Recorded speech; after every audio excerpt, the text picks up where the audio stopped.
नमस्कार, मैं विनीता स्वागत करती हूँ आपका अपने YouTube चैनल विन्नी की इजी बैंकिंग में। आज के वीडियो में हम बात करेंगे नॉमिनेशन अर्थात नामांकन की। आप अपने खाते में नामांकन कैसे दर्ज करा सकते हैं, अपने खाते में नॉमिनी अर्थात नामिती किसे नियुक्त कर सकते हैं, कौन कौन अपने खाते में नॉमिनी करा सकता है और आप किस किस व्यक्ति को अपने खाते में नॉमिनी बना सकते हैं और नॉमिनी बनाने के क्या क्या लाभ होते हैं, इस विषय पर चर्चा हम आज के वीडियो में करेंगे।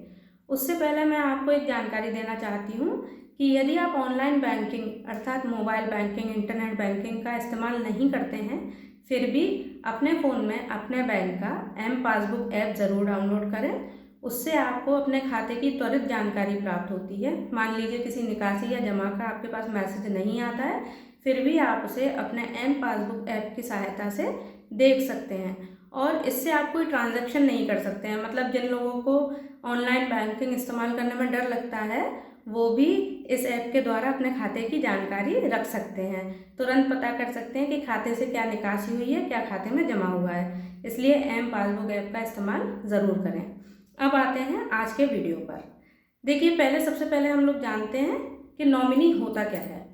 जब कोई खाताधारक किसी व्यक्ति का नाम अपने खाते में इस आशय से डलवाता है कि जब उस खाताधारक की मृत्यु हो जाएगी तो उसके खाते की समस्त राशि उस नामित व्यक्ति को दे दी जाती है, इसे नॉमिनेशन कहते हैं। अब नॉमिनेशन आप करवा कैसे सकते हैं? नॉमिनेशन बड़ा ही सिंपल है करवाना। जब भी आप खाता खुलवाते हैं तो आपके खाते वाले फॉर्म में एक कॉलम नॉमिनेशन का होता है। उसमें आपको नॉमिनी का नाम भरना होता है, उसकी आयु, उसका पता और आपका नॉमिनी से संबंध क्या है। मतलब वो आपकी पत्नी है या पति हैं या आपका पुत्र पुत्री, बहन भाई, माता पिता, कोई भी हो सकते हैं। आप नॉमिनी बना कैसे सकते हैं? 18 साल से कम की आयु का व्यक्ति भी नॉमिनी हो सकता है और 18 साल से ज़्यादा आयु का व्यक्ति भी नॉमिनी हो सकता है। इन दोनों में अंतर क्या है? यदि किसी व्यक्ति को आप नॉमिनी बनाते हैं और उसकी आयु 18 वर्ष से अधिक है तो उसमें आपको आवश्यकता होती है सिर्फ उस व्यक्ति के नाम की, उसके पते की, उसकी आयु की और उसका आपसे संबंध क्या है। अगर आप किसी ऐसे व्यक्ति को नॉमिनी बनाते हैं जो कि 18 वर्ष से कम आयु का है तो उसमें आपको उस व्यक्ति का नाम, उसकी जन्म तिथि, मतलब आयु के साथ साथ उसकी जन्म तिथि भी पता होनी चाहिए और उसका पता, साथ में वो आपका संबंधी क्या है, पोता है, नाती है, पुत्र है, वो आपको पता होना चाहिए और उसके गार्जियन का नाम, मतलब संरक्षक का नाम। क्योंकि ऐसे केस में क्या होता है, जब डेथ क्लेम सेटल होता है तो गार्जियनशिप में ये सेटलमेंट किया जाता है। तो डेथ क्लेम सेटल का वीडियो मैं अलग से बताऊंगी, अन्यथा ये वीडियो बहुत लंबा हो जाएगा। तो हम 18 वर्ष से कम की आयु के व्यक्ति को भी नॉमिनी नियुक्त कर सकते हैं। अब नॉमिनी कर कौन कौन सकता है? देखिए, 18 वर्ष से अधिक आयु का कोई भी खाताधारक अपने खाते में नॉमिनी कर सकता है। अगर आप नया खाता खुलवा रहे हैं तो साथ के साथ नॉमिनी करा लीजिए। अगर आपका खाता पहले से चल रहा है तो आप एक छोटा सा फॉर्म शाखा से आपको प्राप्त हो जाता है, उसमें यही सारी जो मैंने अभी आपको बताई हैं आवश्यक जानकारियाँ, वो उसमें भर के दे दीजिए। आपका खुले हुए खाते में भी नॉमिनी बन जाता है। यदि आपने नॉमिनी पहले से करवाया हुआ है किंतु आप उसे चेंज कराना चाहते हैं तो भी नॉमिनी चेंज करने के लिए एक फॉर्म होता है, उसे आप फिल करके दे दीजिए। आपका पुराना नॉमिनी निरस्त कर दिया जाएगा और नया नॉमिनी कर दिया जाएगा। कभी कभी नॉमिनी की डेथ हो जाती है मान लीजिए, तो भी आपकी प्रक्रिया यही होगी कि आप नॉमिनेशन चेंज का फॉर्म लें और भरकर उसे शाखा में जमा करें। आपका नया नॉमिनी खाते में दर्ज कर दिया जाएगा। 18 वर्ष से कम आयु का खाताधारक खाते में नॉमिनी नहीं बना सकता है। अब अगर आपका सिंगल अकाउंट है तो भी आप नॉमिनी बना सकते हैं। अगर जॉइंट अकाउंट है तो भी नॉमिनी बना सकते हैं। आइदर सर्वाइवर अकाउंट है तब भी नॉमिनी बना सकते हैं। मतलब नॉमिनी बनाने में कोई भी बाउंडेशन नहीं है कि ये व्यक्ति नॉमिनी बना सकता है, ये नहीं बना सकता।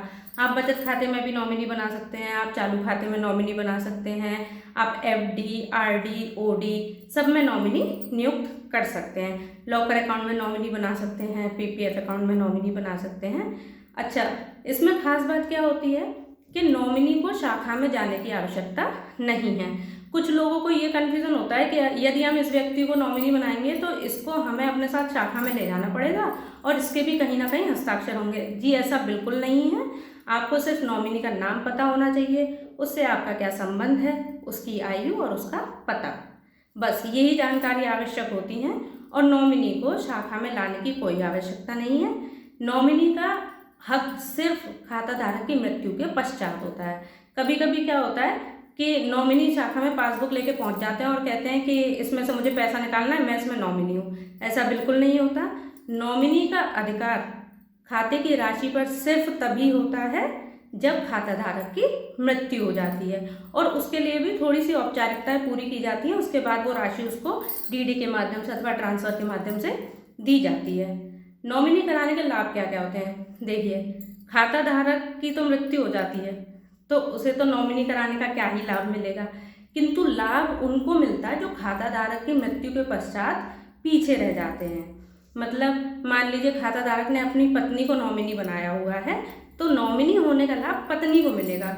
क्या होता है, जब खाते में नॉमिनी नहीं होता है तो उसका डेथ क्लेम सेटलमेंट थोड़ा समय ज़्यादा ले लेता है। अब मान लीजिए कि किसी की पत्नी है, नॉमिनी है खाते में, और उन्हें रुपए की आवश्यकता है, किंतु उन्हें वो रुपया जल्दी नहीं मिल पाएगा क्योंकि थोड़ी फॉर्मेलिटीज़ उसमें ज़्यादा होती हैं। किंतु इसी के अगेंस्ट अगर खाते में वो नॉमिनी है तो बहुत कम औपचारिकता करके वो पैसा उन्हें आसानी से प्राप्त हो जाता है। तो ये नॉमिनेशन के लाभ होते हैं। इसलिए आपको अपने खाते में नॉमिनी अवश्य अपडेट कराना चाहिए।